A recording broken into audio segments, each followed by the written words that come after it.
check guys. It's 11 o'clock. Finally, Bicol, Papa. we are here. Kararating lang namin ng Bicol. Ay, kararating lang galing ng Bulacan. Ba't balik-balik na tayo? Sorry po. Pagod na.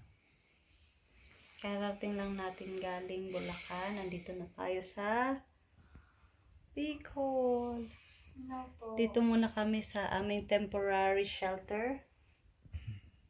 Opo, Siguro may mga- tanggal na po. Temporary room. Siguro mga 1 to 2 weeks, no?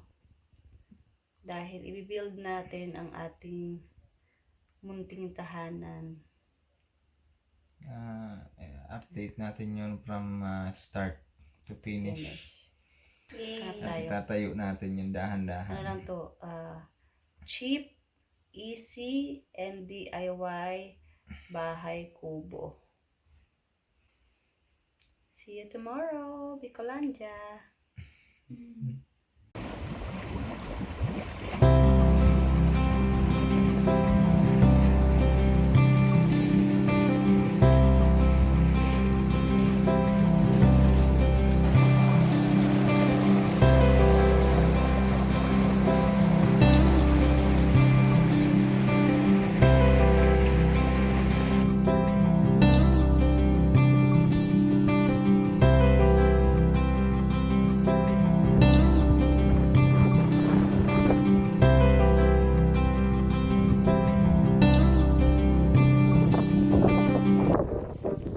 Ginagawa mo.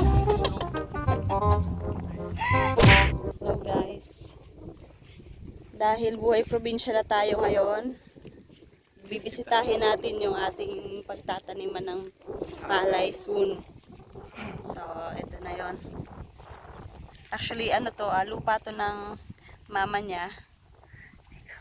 Ngayon sa ngayon may nakatanim pa. Pero after, kami naman daw muna magpatanim.